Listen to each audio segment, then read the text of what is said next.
Hello students, now we will be solving example number 1.14, 15 and 16. What does example number 1.14 says? It says that suppose there are three charges moving between a uniform magnetic field.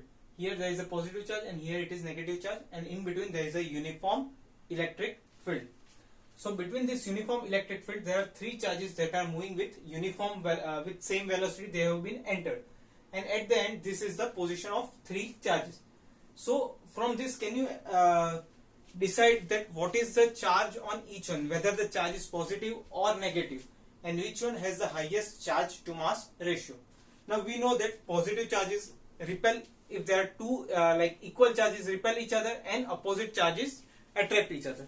So if there is a positive charge, it will move away from the positive side, and if it is a negative charge, it will move away from the negative charge.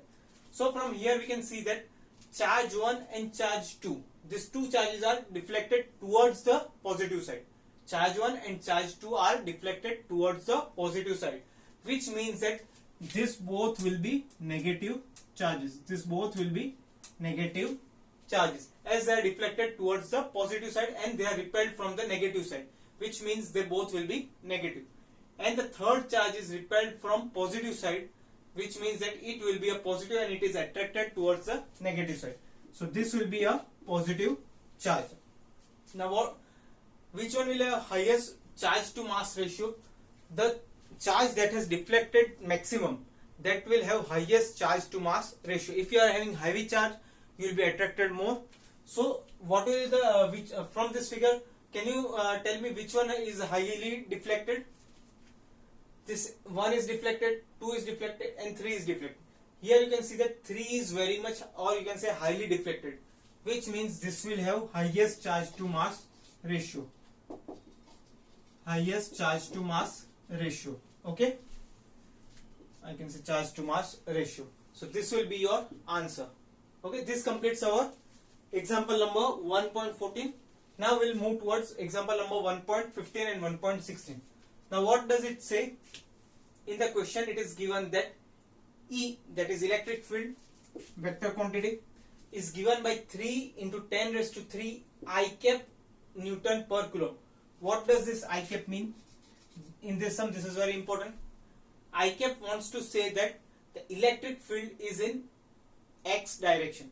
I, J and K, you might be knowing. I cap means X direction, J means Y direction and K means Z direction, which means that there is electric field in X direction. Uniform electric field in X direction. This is uniform electric field and the direction is I cap, or you can say towards X, or in which is parallel to X axis.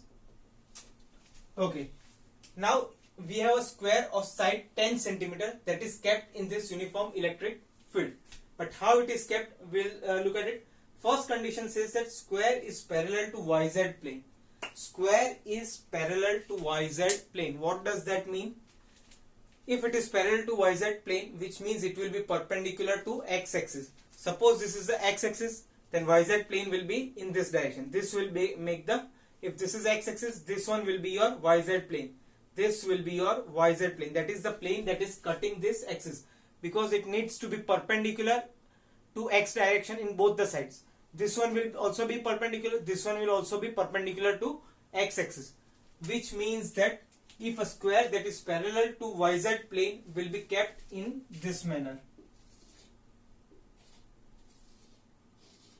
Okay, a square that is of side 10 cm will be kept in this manner, that is cutting the plane or cutting the axis. Now you know what is the area vector for that? Area vector is always perpendicular to the side. So area perpendicular is always perpendicular to that surface. If this is the surface of the square, what will be my area vector? Area vector will be in this direction. Area vector will be in this direction.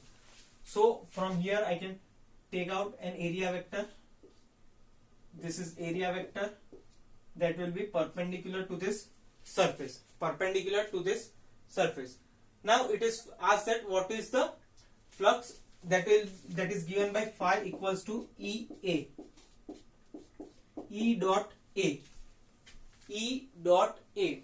If you want to remove the dot product, it will be written as E A cos theta. What is the theta? Theta is the angle between E and A.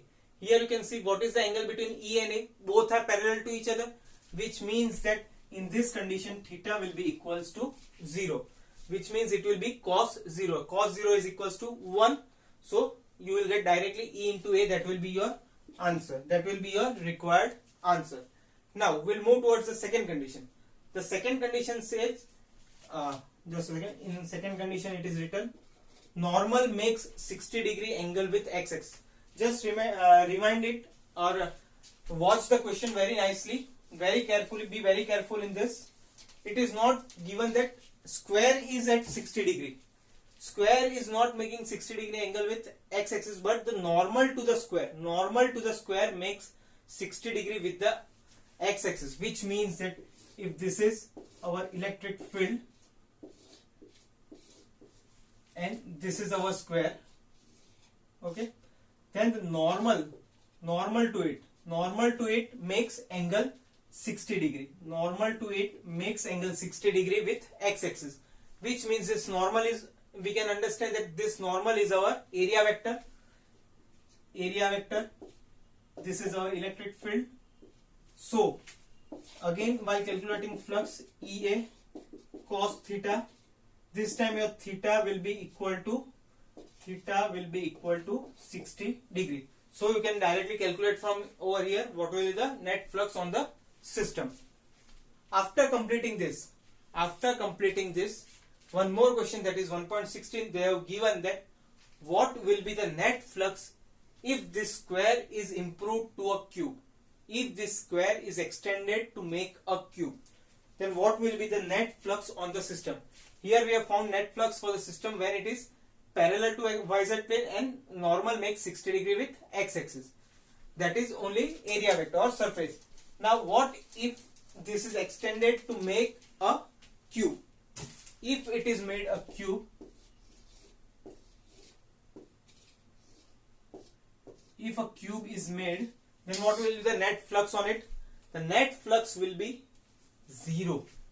Net flux will be 0. The amount of electric field or the flux going inside will be equal to the amount of flux coming outside, which means that we have already studied this while studying the theory. Whenever there is a closed surface or closed volume, then the net flux inside it will always be equal to 0 if there are no charges inside it, okay, or if there are equal and opposite charges. The net flux inside a 3D object will always be equal to 0. You can just refer it to the videos of the theories that we have studied. We have already discussed about it. So the net flux in a cube will be equal to 0. So thank you, students. Have a nice day. Keep studying. Copy this or write, solve these sums in your notebook and submit it. Thank you, students. Have a nice day.